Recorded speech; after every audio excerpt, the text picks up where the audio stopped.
Good morning students. आज हम start करते हैं लास्ट चैप्टर। हमारे सिलेबस का लास्ट चैप्टर है null lines and null planes. सबसे पहले डेफिनेशन देखते हैं नल लाइंस क्या चीज़ है। देखो, null lines of a given system of forces are those lines about which the movement of the system vanishes. It means, देखो आपको एक सिस्टम ऑफ फोर्सेस गिवन है, आप थ्योरम्स कर चुके हो, सिस्टम को रिड्यूस कर सकते हो एक सिंगल फोर्स और सिंगल कपल में, ठीक है। सिंगल और फोर्स और सिंगल कपल के बीच में एंगल थीटा हो। फिर आपने उसमें फर्दर रिजल्ट लगा के रिड्यूस किया था कि this system can also be reduce to a single force and single couple such that axis of couple coincides with the line of action of force, और उसको नाम दिया था सेंट्रल एक्सिस, ठीक है। ओवरऑल सिस्टम को रिड्यूस करने के आपके पास कई तरीके हैं। नल लाइंस क्या कहते हैं कि वो लाइंस जिसके अबाउट सिस्टम का मूवमेंट जीरो हो। मीन्स सपोज करो आपके पास 10 फोर्सेस हैं, F1, F2 एंड F10, या तो इंडिविजुअली आप F1, F2, F10 का मूवमेंट निकाल लो। सपोज करो दिस इज द लाइन, आप इंडिविजुअली 10 फोर्सेस का मूवमेंट अबाउट दिस लाइन निकाल लो, या फिर इसको एक फोर्स और कपल में रिड्यूस करके मूवमेंट अबाउट दिस लाइन निकाल लो। अगर ऐसा पॉसिबल हो जाए कि पूरे के पूरे सिस्टम का मूवमेंट इस लाइन के अबाउट जीरो आ जाए, तो इस लाइन को बोलेंगे हम नल लाइंस। इट मीन्स वो लाइन जिसके अबाउट सिस्टम का मूवमेंट वैनिश हो जाए वो आपकी नल लाइन बनती है। और ज़रूरी नहीं है कि आपके पास एक सिस्टम ऑफ फोर्स हो तो उसमें एक ही नल लाइन प्लेन, एक ही नल लाइन हो। नल लाइन एक से ज़्यादा भी हो सकती हैं। उसके बाद आपके बुक का जो चैप्टर का नाम है null lines and null planes. Null planes क्या चीज़ है? वो प्लेन जो सारी की सारी नल लाइंस को कंटेन करेगा, ठीक है। सपोज करो आपके पास 5 नल लाइंस हैं और वो 5 नल लाइंस जिस प्लेन के अंदर लाई करेगी उस प्लेन के अंदर हम बोलेंगे, उस प्लेन को हम बोलेंगे नल प्लेन, ठीक है। अब हम ये देखते हैं कि क्या ऐसा पॉसिबल है कि हर सिस्टम के कॉरस्पॉन्डिंग एक ना एक नल लाइन निकले। अभी आगे मैं आपको एक्सप्लेनेशन बताती हूँ। तो स्टूडेंट्स, जब भी आप कोई सिस्टम लोगे कोई ना कोई ऐसी लाइन जरूर आएगी जिसके अबाउट सिस्टम का मूवमेंट जीरो होगा, और उस लाइन को बोलेंगे नल लाइन। नल लाइन एक से ज़्यादा भी आ सकती है, और नल लाइन जिस भी प्लेन में लाई करेगी उस प्लेन को बोला जाएगा नल प्लेन, ठीक है स्टूडेंट्स। अब देखो, जैसे आपके पास एक सिस्टम ऑफ फोर्सेस गिवन है, उसको आपने रिड्यूस किया एक single force R and a couple G जिनके बीच में एंगल थीटा होगा, ठीक है। This is X axis, Y axis, Z axis. अब मैं एक ऐसी लाइन फाइंड आउट करने जा रही हूँ कि इस सिस्टम आपका R और G में रिड्यूस हो चुका है कि इनका movement about this line is zero. तो अब क्या करो, देखो जिस भी लाइन, जैसे यहाँ आपको दिख रहा है O' के अलोंग आपका एक्सिस ऑफ कपल G है, तो जिस लाइन के अलोंग आपका कपल G एक्ट कर रहा है उसके परपेंडिकुलर एक लाइन ड्रॉ करो, ठीक है। It means O' C is perpendicular to O' A। जिस भी लाइन के अलोंग आपका G कपल है उसके परपेंडिकुलर एक लाइन ड्रॉ करो। अब एक बात, अभी यहाँ से एक चीज़ देखते हैं कि G का कंपोनेंट इस OC के अलोंग क्या होगा? जीरो, क्योंकि G का कंपोनेंट देखोगे ये एंगल 90 है। G का कंपोनेंट OC के अलोंग कितना होगा? G cos 90। G cos 90 means zero, cos 90 zero होता है, तो इस G का कंपोनेंट OC के अलोंग क्या आ जाएगा? जीरो। क्लियर? अब फोर्स R का मूवमेंट निकालते हैं O' के अलोंग। देखो, अगर आपकी लाइन, जिस भी लाइन के अबाउट आप मूवमेंट निकाल रहे हो, फोर्स की लाइन अगर उसमें से पास हो जाए, आपको याद हो फोर्स का, आपके पास एक लाइन सपोज दिस ये थी और इस लाइन के अबाउट आपने मूवमेंट निकाला था, तो और इनके बीच का एंगल सपोज थीटा था, तो आपको याद हो फॉर्मूला था F sin theta into shortest distance, इन दोनों के बीच की शॉर्टेस्ट डिस्टेंस। तो अगर आपके पास ये दोनों लाइन इंटरसेक्ट कर जाए, यानी कि जो फोर्स की लाइन है वो इस लाइन से पास हो जाए, तो इस लाइन के अबाउट मूवमेंट क्या हो जाएगा? जीरो, क्योंकि शॉर्टेस्ट डिस्टेंस जीरो बनेगी। अब आपके माइंड में आ रहा होगा कि ये लाइन तो हमेशा इसको कट करेगी। ऐसा इसलिए दिख रहा है क्योंकि मैं ये 2 डायमेंशन में पिक्चर बना रही हूँ। देखो, सपोज करो ये आपकी गिवन लाइन है और ये जो मैंने पेन पकड़ा है दैट इज फोर्स की लाइन है। तो मुझे बताओ ये फोर्स की लाइन मैंने कॉपी से ऊपर पकड़ी हुई है, तो ये फोर्स की लाइन कभी इसको इंटरसेक्ट नहीं करेगी क्योंकि ये ऊपर वाली डायमेंशन में है। क्लियर है? तो जब भी इनके बीच की शॉर्टेस्ट डिस्टेंस 0 होगी तो आपका मोमेंट क्या आ जाएगा? 0। इट मीन्स मैं सिंपली बोल सकती हूँ कि फोर्स और गिवन लाइन अगर इंटरसेक्ट कर रही है कहीं, मीन्स शॉर्टेस्ट डिस्टेंस 0 है तो उसके अबाउट मोमेंट 0 हो जाएगा।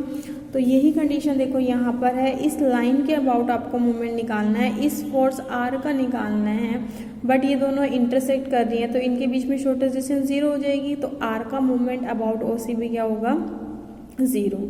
आपने सिस्टम को रिड्यूस कर दिया था r और g में, r का मूवमेंट अबाउट o डैश भी 0 आ गया, g का मूवमेंट भी अबाउट o डैश सी 0 आ गया। It means o dash C एक ऐसी लाइन बन गई जिसके अबाउट सिस्टम का मूवमेंट 0 आ गया, तो o dash C will be act as null line. तो देखो आपको जो मैंने समझाया वही सब कुछ इसमें लिख रखा है, आप पढ़ के देख लेना। मैं लास्ट लाइन बता देती हूँ। Thus the movement of system about this line is 0 and hence the line is null line. इस ओ डैश सी के बारे में ही बोल रहे हैं। O dash A is the axis of couple, O dash C is right angle to O dash A. Obviously O dash आपको दिख रही है, ए एक्सिस ऑफ कपल है, ओ डैश सी इसके राइट एंगल है, therefore O dash C is null line at O dash in the plane normal to O dash A. अब देखो ये मैंने एक ओ डैश ए पे परपेंडिकुलर लाइन ली, अब ये ओ डैश ए जो भी लाइन है इस पे परपेंडिकुलर प्लेन ले लो, यानी कि एक ऐसा प्लेन ले लो जिस पर ये लाइन परपेंडिकुलर है। जैसे स्टूडेंट्स, जैसे ओ डैश ए आपको दिख रही है, तो मैं अगर मैं ऐसे लेती हूँ, ये देखो जो मेरे हाथ का जो ये प्लेन है, जैसे मैंने अभी आपको दिखा रखा है, ये हाथ जो है ये ओ डैश ए, इस हाथ पर क्या आपको दिखाई दे रही है? परपेंडिकुलर दिखाई दे रही है। ठीक है, तो इस प्लेन के अंदर मैं जितनी भी लाइनें लूंगी जो ओ डैश से पास होंगी उन सब के अबाउट मूवमेंट क्या आएगा? सिस्टम का 0 आएगा। तो it means we have a number of null lines, और वो प्लेन जो सारी की सारी नल लाइन को कंटेन करेगा that plane is called null plane. तो नेक्स्ट डेफिनेशन देखो, the plane in which all the null lines lie is called null plane of the point O dash. तो वो सारी नल लाइन जो किसी plane में लाई करेंगे उस प्लेन को नल प्लेन बोलेंगे, और किस पॉइंट का बोलेंगे? ओ डैश का, और इस पॉइंट को बोलेंगे नल पॉइंट। ठीक है, O dash point is called null point. In other words the locus of null line is called null plane, the point O dash itself is called a null point. अब हम next theorem करते हैं। To find the equation to the null plane of a given point A B C refer to any axis O X O Y O Z. It means देखो आपको एक point दे रखा है, उसका नल प्लेन आपको find out करना है। It means ये पॉइंट किसका काम करेगा? नल पॉइंट का काम करेगा। ठीक है, तो इसको ध्यान से समझना स्टूडेंट्स, क्योंकि हम जो है इसका रिजल्ट क्वेश्चन में भी यूज़ करेंगे। हमें कोई भी पॉइंट दे रखा हो तो उसका नल प्लेन हम कैसे फाइंड आउट कर सकते हैं वो इसके अंदर बताया गया है। प्रूफ देखो, let the system reduces to dyname X Y Z L M N. ये डायनेम मैं आपको बता चुकी हूँ, क्योंकि सिस्टम को जब आप रिड्यूस करते हो एक single force R and a couple G, आर के कंपोनेंट हम एक्स वाई जेड ले लेते हैं, जी के कंपोनेंट एल एम एन, तो वो यही चीज़ है जो यहाँ रिड्यूस किया था, आर और G making an angle theta in between them at any point O, and the given point आपका क्या है? ए बी सी। ओ तो मैंने क्या ले लिया? ओरिजिन ले लिया। ठीक है, और given point A B C उसको क्या मान लिया? O dash. देखो स्टूडेंट्स, दिस इज ओ, ये X axis, Y axis, Z axis. X axis के along force X, movement L, Y axis के along force Y, movement M, and Z axis के along force Z, movement N. ठीक है, O dash point लिया ए B सी, और इसके corresponding जो coordinate axis हैं वो ले लिए X dash, Y dash, Z dash. Let the movement of the couple about O dash X parallel to O X. O dash simply मैं आपको बता देती हूँ, आप खुद पढ़ लेना, कि जैसे इसके अबाउट मूवमेंट को एल से इंडिकेट किया था, इसके अबाउट मूवमेंट को एल डैश से इंडिकेट करेंगे। वाई एक्सिस के अलोंग एम था, ओ डैश वाई डैश के अलोंग हम एम डैश ले लेंगे, जेड के अलोंग एन था तो यहाँ हम क्या ले लेंगे? N dash, L dash, M dash, N dash respectively, then L dash, M dash, N dash. Students ये मैं आपको 9th चैप्टर में बता चुकी हूँ, L dash, M dash, N dash कैसे निकालोगे। तो ये फॉर्मूला था L minus Y Z minus Z by Y Z. यहाँ पर पॉइंट क्या आपके पास ए बी सी, तो y की वैल्यू b एंड z की वैल्यू c। तो यहाँ से L dash M dash N dash की वैल्यू निकाल ली। The direction ratios of the axis of resultant couple at O dash are L dash M dash N dash. Students, मैंने आपको पहले भी बताया था कि जो कंपोनेंट होते हैं, कि सपोज करो, देखो आपको अगर कंपोनेंट दे रखे हैं L dash M dash N dash, तो रिजल्टेंट निकालने के लिए हम चीज़ से रिजल्टेंट तो आपको पता ही है जी कैसे निकालते हो, under root L square plus M square plus N square. अगर आपको डायरेक्शन कोसाइंस निकालने हो तो आप क्या करते हो, M dash G N dash B, these are the direction cosines, ठीक है। और कोसाइंस दे रखे हैं, कंपोनेंट निकालने हैं तो जिसे मल्टीप्लाई कर देते हैं। स्टूडेंट्स, ये डायरेक्शन कोसाइंस हैं तो it means L dash M dash N dash क्या है, डायरेक्शन रेशियोज हैं, सिंपल सी बात है, ठीक है। तो वही चीज़ यहाँ इन्होंने लिखी है कि जो L dash M dash N dash हैं वो क्या हैं, जो भी आपके पास कपल की एक्सिस आएगी उसके डायरेक्शन रेशियोज हैं L dash M dash N dash. और कोसाइंस के लिए किससे डिवाइड कर दोगे, G डैश से। But the null plane is normal to the direction of resultant couple. देखो अभी मैंने आपको बताया था, अभी जैसे हमने देखा था कि आपके पास अगर ये G था तो नल प्लेन इस पे क्या था, परपेंडिकुलर था, यानी कि जो रिजल्टेंट कपल आपका G डैश आएगा, ठीक है, वो नल प्लेन पर क्या होगा, परपेंडिकुलर होगा। क्लियर है। But the null plane is normal to the direction of resultant couple, these are the direction of resultant couple. अब देखो नॉर्मल प्लेन की बात करती हूँ। जैसे आपके पास देखो ये सपोज करो this is the normal plane, आपको नॉर्मल प्लेन की इक्वेशन फाइंड आउट करनी है। तो नॉर्मल प्लेन की इक्वेशन फाइंड आउट करनी है तो आप किसी भी ज्योमेट्रिकल फिगर की इक्वेशन फाइंड आउट करते हो तो जनरल पॉइंट लेते हो एक्स वाई जेड, और जो ए बी सी है वो नल पॉइंट है। नल पॉइंट है तो वो भी कहीं ना कहीं आपका नल प्लेन में ही होगा।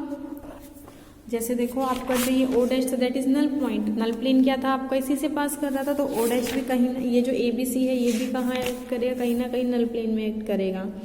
तो मुझे बताओ अगर मैं ये लाइन देखूं, ये लाइन किसके अंदर है, नल प्लेन के अंदर, और इसके डायरेक्शन रेशियोज क्या होंगे, x minus A, Y minus B, Z minus C. इस लाइन के डायरेक्शन रेशियोज बन रहे हैं x minus A, Y minus B, Z minus C, and this line is lie in the null plane. ठीक है students. अब जो axis of couple G dash है जिसके direction ratios L dash M dash N dash हैं, वो axis क्या है, नल प्लेन पर परपेंडिकुलर। अभी अभी आपको बताया था नल प्लेन पर परपेंडिकुलर है, तो इट मीन्स वो लाइन जिसके direction ratios L dash M dash N dash है वो इस तरह से होगी, नल प्लेन पे परपेंडिकुलर, कहीं पर भी ले सकते हो आप, परपेंडिकुलर होगी। तो इट मीन्स ये जो पेन वाली लाइन है, ये लाइन और ये लाइन आपस में परपेंडिकुलर है, तो डायरेक्शन रेशियोज के प्रोडक्ट का सम क्या होगा, 0। ठीक है, तो इनका प्रोडक्ट निकालो, क्या आएगा, L dash x minus A plus M dash y minus B plus N dash z minus C is equal to 0। Students यहाँ रिजल्ट लगाया है A1 B1 C1, अगर एक लाइन के डायरेक्शन कोसाइंस हो, दूसरी के A2 B2 C2 हो और दोनों लाइंस परपेंडिकुलर हो, तो क्या फॉर्मूला होता है, A1 A2 plus B1 B2 plus C1 C2 should be equal to 0। तो वही रिजल्ट लगाया है स्टूडेंट्स हमने। तो हमारे पास उस रिजल्ट से लिखा है, यहाँ पर मैं लिख सकती हूँ x minus A L dash plus Y minus B M dash plus Z minus C N dash is equal to 0। अब ऊपर से L dash M dash N dash की वैल्यू पुट कर देना। ठीक है, यहाँ L डैश की वैल्यू पुट की, यहाँ M डैश की, यहाँ N डैश की। उसके बाद टर्म्स कलेक्ट कर लेना, x वाली इकट्ठी कर लेना, y वाली इकट्ठी, z वाली इकट्ठी और कॉन्स्टेंट टर्म इकट्ठी। देखो जब इस x को मैं पूरी ब्रैकेट से मल्टीप्लाई करूँगी तो x की टर्म आएगी x इंटू दिस टर्म। इसी तरह y को जब पूरी ब्रैकेट से मल्टीप्लाई करूँगी तो ये टर्म आएगी y into this term, plus z को पूरी ब्रैकेट से मल्टीप्लाई करूँगी तो टर्म आएगी plus z into this term, is equal to students अब ये आपका होमवर्क है, आप खुद करोगे। बाकी जो टर्म्स बच गई है उसको सॉल्व करना। इस ए को पूरी ब्रैकेट से मल्टीप्लाई करना, बी को पूरी ब्रैकेट से मल्टीप्लाई करना, सी को पूरी ब्रैकेट से मल्टीप्लाई करना। इन 3 टर्म्स को छोड़कर बाकी टर्म्स आपकी कैंसिल हो जाएंगी और तीनों नेगेटिव आएंगे, उसको राइट में ले जाना, ये टर्म पॉजिटिव आ जाएगी। ठीक है। And this is the null plane, this is the लिखा है, this is the locus of X Y Z which is any point in the null plane of point A B C. Therefore equation 1 is the equation of null plane through A B C. तो आपकी ये equation है, इसको determinant form में आप याद रखना क्योंकि क्वेश्चन में हम डिटर्मिनेंट फॉर्म में यूज करेंगे। नल प्लेन की इक्वेशन क्या है, X Y Z A B C. जिस पॉइंट का आपको नल प्लेन फाइंड आउट करना हो वो पॉइंट पुट करोगे, फिर थर्ड रो में पुट करोगे component of forces X Y Z is equal to L X minus A M Y minus B N Z minus C. Students आपको पेपर में करके नहीं दिखाना कि ये स्टेप ऊपर से कैसे आया है। आप अपनी सेटिस्फेक्शन के लिए इस डिटर्मिनेंट को सॉल्व करना और इसको सॉल्व करना ऑटोमेटिकली, और टर्म्स कलेक्ट कर लेना, एक्स वाली वाई वाली जेड वाली और कॉन्स्टेंट, ऑटोमेटिकली आपके पास ऊपर वाली इक्वेशन आ जाएगी। ठीक है। पेपर के पॉइंट ऑफ व्यू के लिए, क्वेश्चंस के लिए आपको ये रिजल्ट यूज करना है। ये याद रखना कि अगर कोई पॉइंट आपको दे रखा है ए बी सी तो उसका नल प्लेन निकालने का क्या मेथड है, this is the method of to find the null plane of a point. Clear. अब हम नेक्स्ट आर्टिकल करते हैं, to find the null point of the plane this for the system of forces. Students अब हमें यहाँ find out करना है null point. देखो पिछला जो आर्टिकल था उसमें हमें नल पॉइंट दे रखा था, आपने प्लेन निकाला था, यानी कि एक पॉइंट का नल प्लेन निकाला था। अब यहाँ आपको एक प्लेन दे रखा है, इसका नल पॉइंट निकालना है। इसका नल पॉइंट निकालने का मतलब खुद ये क्या बन गया, नल प्लेन बन गया। क्योंकि देखो जब मैं बोल रही हूँ यहाँ मैंने बोला O dash is the null point, null point किसका होगा, नल प्लेन का होगा, जो मैंने यहाँ से आपको बताया था। ठीक है। तो जब मैंने ये वर्डिंग बोली null point of this plane, तो ऑटोमेटिकली ये क्या है, आपके पास नल प्लेन है। तो नल प्लेन आपको दे रखा है, आपको क्या फाइंड आउट करना है, नल पॉइंट। तो करते हैं फाइंड आउट। स्टूडेंट्स अगर जो स्टूडेंट्स मुझसे सॉलिड ज्योमेट्री पढ़े होंगे तो मैं आपको बताती थी पॉइंट ऑफ कांटेक्ट निकालना हो, पोल निकालना हो, सबका एक तरीका है, वही तरीका मैं यहाँ अपनाऊंगी। ठीक है। अगर किसी स्टूडेंट को ध्यान हो लास्ट ईयर का तो आप ऑटोमेटिकली इसको कर सकते हो। मैं कोई अलग तरीका नहीं, वही कोई पॉइंट निकाल, वहाँ पर भी हम करते थे सॉलिड ज्योमेट्री में कि पोल निकालना है, पॉइंट ऑफ कांटेक्ट निकालना है टेंजेंट प्लेन का, तो किस तरह से निकालते थे वही चीज़ यहाँ है। यहाँ नल प्लेन दे रखा है, इसका नल पॉइंट फाइंड आउट करना है, सेम मेथड में अप्लाई करूँगी। ठीक है। करते हैं। The equation of plane is L X plus M Y plus N Z equal to 1। अब आपको नल पॉइंट फाइंड आउट करना है। थोड़ी देर के लिए मैं पॉइंट सपोज कर लेती हूँ, let X dash Y dash Z dash be the null point of the plane 1, let this is the null point. अगर मैं कहीं से X dash Y dash Z dash की वैल्यू फाइंड आउट कर लूँ तो आपका नल पॉइंट आ जाएगा। ठीक है। तो we have to find out the value of X dash Y dash Z dash. Clear. अब अगर ये नल पॉइंट इस प्लेन का है तो इस पर लाई करेगा, लाई करेगा तो इसको सेटिस्फाई करेगा। तो पुट कर दो एक्स वाई जेड की जगह पुट कर दो X dash Y dash Z dash, तो L X dash plus M Y dash plus N Z dash is equal to 1। अब ये भी आपके पास नल प्लेन है। दूसरा अभी ऊपर वाले आर्टिकल में आपने नल प्लेन निकालना भी सीखा है अगर आपके पास पॉइंट हो तो। अगर पॉइंट हमारे पास X dash Y dash Z dash है तो इस पॉइंट की हेल्प से हम ऊपर वाले आर्टिकल का यूज़ करके नल प्लेन निकाल सकते हैं। देखो स्टूडेंट यहाँ हमने नल प्लेन निकालना सीखा था। ए बी सी की जगह क्या यूज़ करूँगी मैं, X dash Y dash Z dash. तो ऊपर से लिखते हैं, देखो एक्स, देखो ये टर्म रही X, L minus B Z plus C Y, B की जगह वाई डैश, सी की जगह जेड डैश, तो L minus Y dash Z plus Z dash Y. तो स्टूडेंट्स ऊपर से आप ऐसे ही इस वाली इक्वेशन से आप नल प्लेन यहाँ लिख लेना। अब जो 1 इक्वेशन है वो भी आपकी नल प्लेन है और जो 3 इक्वेशन है वो भी आपकी नल प्लेन है। अगर दोनों इक्वेशन सेम प्लेन को रिप्रेजेंट करती है तो आप कंपेयर कर सकते हो। तो यहाँ कंपैरिजन कर लो। यहाँ एक्स का coefficient L minus Y dash Z plus Z dash Y, यहाँ एक्स का कोफिशिएंट एल। इसी तरह यहाँ वाई का coefficient M minus Z dash X plus X dash Z, यहाँ y का कोफिशिएंट m। इसी तरह यहाँ जेड का कोफिशिएंट ये, यहाँ जेड का coefficient m is equal to, यहाँ आपके पास ये कांस्टेंट टर्म है, ऊपर कांस्टेंट टर्म आपके पास 1 है। उसके बाद आप क्या करना स्टूडेंट्स, तीन तीन टर्म्स लेके पहले ली फर्स्ट एंड सेकंड, फर्स्ट और सेकंड मेंबर लेके सॉल्व किया, और सॉल्व भी देखो इस तरह से करना। आप देखो ये मैं आपको बताती हूँ, आप इसको इस तरह से सॉल्व करना कि देखो जो इस टाइप की टर्म है L dash X plus M dash Y plus N dash Z, इन तीनों में से कोई दो टर्म आपको जरूर मिल जाएगी, तो वो दो टर्म इकट्ठी आ जाए। तो इसको इस तरह से सॉल्व करना, M L minus L M की ये दोनों टर्म इकट्ठी आ गई, जेड बाहर लिया, ठीक है, plus M Z dash Y plus L Z dash is equal to 0। इसी तरह से जैसे मैंने फर्स्ट सेकेंड लिया, अब ले लो आप फर्स्ट और थर्ड मेंबर, फर्स्ट और थर्ड मेंबर लिया, फर्स्ट थर्ड मेंबर में भी इसको आप क्रॉस मल्टीप्लाई करके इस तरह से सॉल्व करना कि L X dash plus N Z dash वाली टर्म इकट्ठी ले ली। फिर आप सेकेंड और थर्ड मेंबर ले लेना, this are the second and third member, फिर उसको उसी तरह से सॉल्व करना कि इस टाइप की जो टर्म हो L X dash M Y dash N Z dash, इन तीनों वाली टर्म्स में से जो भी दो टर्म्स आ रही हो वो इकट्ठी आ जाए। अब आपके पास दो टर्म को लेके तीन इक्वेशन आ गई, this is equation 4, this is equation 5 and this is equation 6। अब देखो 2 को यूज करो, यहाँ कलेक्ट करवाने का मतलब ही यही था। जैसे देखो यहाँ टर्म आई है M Y dash plus L X dash, M Y dash plus L X dash की वैल्यू कितनी आ जाएगी, इसको इधर ले जाओ 1 माइनस एन जेड डैश, ठीक है, ये वैल्यू ऊपर पुट कर दो। तो देखो यहाँ से क्या टर्म मिलेगी, M L minus L M plus यहाँ से वैल्यू थी 1 माइनस एन जेड डैश, बाहर माइनस का साइन है तो N Z dash minus 1 Z M Z dash Y plus L Z dash X. Students यहाँ ध्यान देना, जब भी मैं इस टर्म को कलेक्ट करूँगी तो यहाँ पर जो है सिर्फ जेड डैश की टर्म है, एक्स डैश वाई डैश की टर्म ऑटोमेटिकली हट गई। देखो पूरी इक्वेशन में यहाँ जेड डैश है, जेड डैश एक्स डैश और वाई डैश नहीं है। यही मेरा पर्पस था इसको सॉल्व करने का।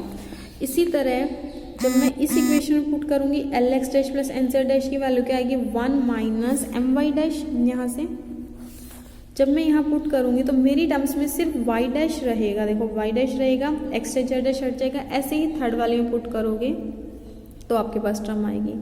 तो फर्स्ट वाली इक्वेशन जो आपके पास ये आई है जिसमें जेड डैश था, उसमें सिर्फ स्मॉल जेड डैश वाली टर्म कलेक्ट कर लेना, जेड डैश कॉमन ले लेना, बाकी टर्म राइट साइड पे ले जाना। ऐसे ही नेक्स्ट जो इक्वेशन है उसमें स्मॉल वाई डैश की टर्म है, वो सारी कलेक्ट करके वाई डैश कॉमन लेना, बाकी टर्म राइट पे ले जाना। थर्ड इक्वेशन से स्मॉल एक्स डैश की निकाल लेना। क्लियर है? अब उसके बाद देखो इस टर्म को नीचे ले आओ, ठीक है, यहाँ इक्वल टू 1 आ जाएगा, इसको नीचे ले आओ इक्वल टू 1, इसको नीचे ले आओ इक्वल टू 1। तो यहाँ से लिख सकती हूँ कि दिस